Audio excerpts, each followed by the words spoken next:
Welcome. I'm Mike Collins with NSMA, talking with Adam McCalvy of MLB.com, about 2 decades with the Milwaukee Brewers at this point, Yeah, right? scary. Scary.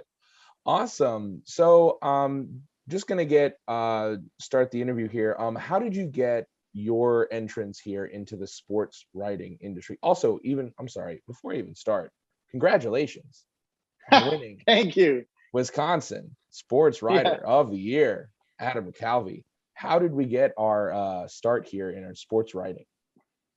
Well, when I get asked this, Mike, I always talk about being in the right place at the right time. I think that that's a big part of all of our careers, everybody's career, no matter what you do. And part of it's putting yourself in position to be in that place. That was definitely the case for me. I knew since I was a little kid, I used to tell my parents I wanted to work in baseball in some capacity. I just loved the sport. I loved reading. I would just read Sports Illustrated cover to cover, especially the baseball stuff.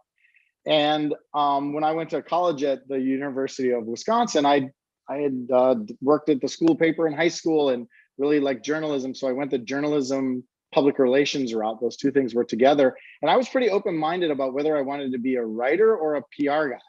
Okay. And even had some experience in college with the Northern League team that was in Madison at the time, and an independent team doing PR for them, and really enjoyed it. And then I really just happened to be coming out of college as MLB.com was getting going. The owners voted in 2000, end of 2000, to consolidate all their websites into this new entity that was MLB.com, with the club sites sort of as the antennas. And they were looking for, at the time, 60, I always say 60 warm bodies. And I was just very fortunate to be kind of in the right place. I had interned for the Brewers in college.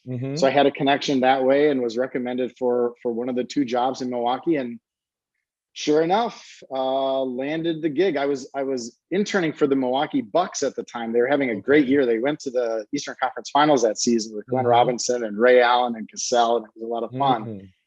But I left that in order to take this job, and a week later, in February 2001, I was down in spring training without much idea what I was doing, but pretty happy that I had landed a job in baseball. So that, long story short, it was very much like the experiences I had writing in high school, writing in college for the paper, landing an internship with the Brewers, and then this new opportunity opening up for 60 people across the country. The pieces just fell into place at the right time for me, and my experiences had kind of put me in position to be, thankfully considered for one of those spots. Yeah, and I read an interview you did back in 2009 with On Milwaukee about how it is interesting that the MLB.com is not necessarily tied to the MLB as a whole. You have a lot of freedom to kind of write the way you want to write, which I thought was really interesting.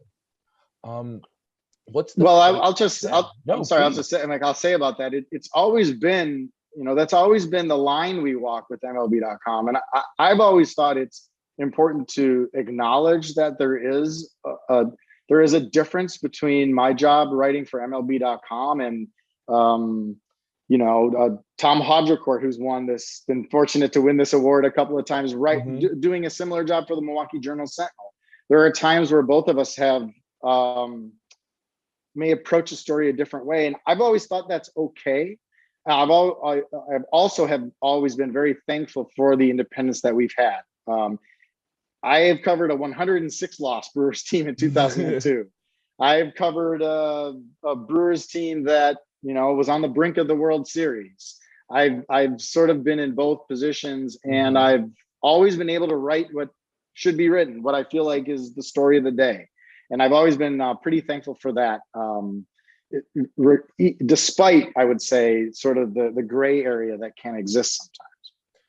How do you, because you grew up a Milwaukee Brewers fan, right? Yeah. Grew up in Wisconsin, Madison. So how do you separate Adam McCalvy, the fan, from Adam McCalvy, the sports writer? You do the job. I mean, I think you're neutered very early of the fandom. I have never found that to be an issue. I grew up in New Berlin, which is one of the suburbs of Milwaukee. And, look, there was the Pepsi fan club when I was a kid, and it was going Mhm. to those late 80s Brewers games was kind of my wheelhouse. The Paul Molitor hitting streak in 87 and team streak where they won 13 in a row to begin that season. The Dan Plesac Brewers, it's always a kick getting to know him now. But look, when you start doing the job, if you, to me, if you write like a fan in our jobs, I don't think that's very fun to read. I don't think that's very interesting, and I don't know that you would have a very good audience. So Mhm. I think you have to write the story that's there. You Mhm. have to write when things are not going well. You have to write it, or there's going to be no reason to keep going to the site. And I think that was a smart thing that, look, I'm biased about MLB.com because they've been great to me. But I Yeah. think that's a smart thing that the owners did at the beginning is seed the independents and let us write what needs to be written, because I think that is just a better read and more. I think we get more traffic covering the game that way than if it would be, basically an extension of teams' social media departments. Fair. Yeah, no, I agree. Fair enough. So what's the favorite part of your position over there at MLB.com? What do you really enjoy? Well, I mean, look, again, biased, but I have been blessed with such great colleagues over the years, and a lot of us kind of, it was an interesting mix where a lot of us kind of got our start in the business thanks to MLB.com because it opened all these new jobs to cover Major League Baseball. And then there were just great veterans that I think lent us a lot of credibility in the very beginning. I mean, here Mhm. in Milwaukee, we had Michael Bauman, who was a columnist that I read growing up in the Milwaukee Journal. Kerry Muscat, a longtime writer for the Chicago Cubs, is just one of my absolute favorite people I've ever worked with and helped me so much in my career. T.R. Sullivan down in Texas. We had a lot of really established sports writers who lent us, again, I think a good amount of credibility in the early going. And that was a big deal for MLB.com and a big deal for a lot of us beginning our careers because Mhm. we had these great people to kind of help us get going. Doug Melvin was the GM of the Brewers for a long time, and he's the one who taught me to appreciate the fact that the best thing about baseball is the people. And that's the worst thing about the fallout from COVID. I don't want to say the worst thing about COVID, obviously, because people have had extreme tragedy in their lives, and I don't want to minimize that. But in terms of what the pandemic did to alter how we try to do our jobs, the worst part is that those connections have been strained at best, severed at worst. And the kind of day-to-day down on the field during batting practice, it was a reminder of just how much of the job was just being there on the field for the little conversation with a guy coming off from BP, or Bob Uecker sharing stories from Mhm. way back when that will lead to some story that you end up loving, that ties to what's happening today. All those little interactions were sort of taken away from us, and it definitely, I think, made a lot of us appreciate how important those are and how much we value them, and how much I think we're going to value them even more now that we're slowly back on the field. I had my first experience back on the field in 15 months just this week as we're talking, and it was awesome. And I'll tell you, it was helpful right away. A couple of little off the record conversations that have completely informed the things that I've written in the days that follow. So the best part of it is the big picture is 100% the people. Mm. Uh, so what you've obviously experienced probably at this point thousands of Milwaukee Brewers games. Yeah. What is one game that really stands out to you, or maybe it's a series of games or a playoff run that you covered that was just like a highlight of your career? Oh man, I've been really lucky to be at great Brewers games and then also some great playoff games as as an extra hand for MLB.com. I mean, just in general, just from a baseball history point of view, covering Game 7 of the 2016 World Series, Cubs Indians, was clearly one of the coolest days of my career. In Hmm. terms of the Brewers, a couple games stand out. I think for me, the last game of 2008 really stands out. It was CC Sabathia on the mound, who was, you know, at the absolute peak of his powers in that second half with the Brewers, a better man than he is a baseball player as well. Just a great guy to cover and so much fun. Ryan Braun hit a big homer in the 8th inning, and the Brewers, for the first time in 26 years, went to the postseason. And the best part about that day was they win this epic baseball game on the last day of the season after almost letting it all slip away in the weeks preceding. Then they had to wait a couple of hours because they needed the Mets to lose to the Marlins in order to clinch that wild card. So they put the game up on, it was the big board. It's now a much bigger board at what's now American Family Field, but they put it up on the scoreboard, and 43,000 fans and the Brewers out there in the dugout watched as the Marlins won that game, and they clinched the postseason spot. And it was just like 26 years of some tough baseball. The 1990s were not good to Brewers fans, and here they were finally back in it, and they had this great young, really exciting team. That was a moment that just to be able to try to capture that for history was really a lot of fun. And then the one more recently that stands out, I think a game that will just stick in my brain forever, is in 2018, it took a game 163 between the Brewers and Cubs at Wrigley Field. They had played the day before. They went down and played a noon game the next day. Everybody was totally exhausted at the end of the season.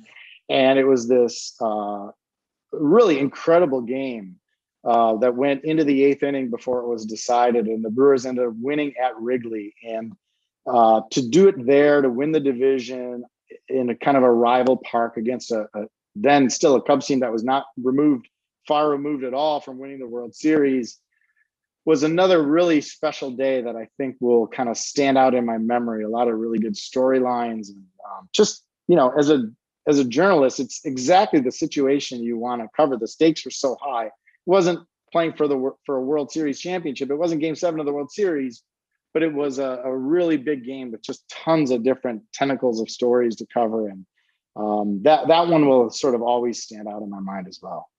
The narrative is always really key in those big games, and beating a rival like that, for sure, is just huge. What tips or tricks would you offer to maybe an emerging college sports writer or someone getting into the industry of how to grow or improve with their craft? My answer to this, and I get asked it a lot, is simple: say yes. I got to where I was by saying yes to basically every opportunity that I had put in front of me. Do you want to be editor of the school newspaper at New Berlin Eisenhower High School? I said yes, and it was an awesome experience. Do you want to write for the school paper in college? I said yes. I took internships with the Brewers. I had an internship with the Wisconsin Restaurant Association, which was a cool experience to write about small business owners for their newsletter. Do you want to help us cover this All-Star game? Are you available to come, cover this division series? I just have always tried, whenever possible, to say yes to an experience, say yes to any opportunity in the industry that has come my way. And those relationships are what put you to the front of the line in my experience. And look, we've had a great internship program at MLB.com over the years, and I've kind of seen it with the really awesome, I call them kids, which is weird, but kids who come through and worked with me. They've been great about that, and went on to like really fantastic careers of their own. And I think part of it is a willingness to just do different experiences, maybe that make you a little uncomfortable, and get out there and meet people. And I think that more than anything you can study, more than any amount of time you can spend perfecting the best story you've ever written, I really firmly believe that it's kind of the relationships you build that are the most important thing. Well, awesome. Thank you so much, Adam. And again, congratulations on Sports Writer of the Year in Wisconsin. And also, I failed to mention at the beginning, congratulations on your book, Milwaukee Brewers Yeah. 50. It was Carrie Muscat, speaking of Carrie, who said, we're Zooming over the last 2 years. She said, you need to put a copy of that thing over your shoulder. So this is not an accident. The book cover, available on Amazon if anybody's interested. Yes, sir. She taught me you always have to be selling. Yes, the So grind I appreciate that, Mike. The grind never stops, for sure. Yeah. For sure. Well, thank you so much, Adam. We look forward to seeing you hopefully in December, and have a great rest of your day. Thank you, Mike. I appreciate it. Thank you very much.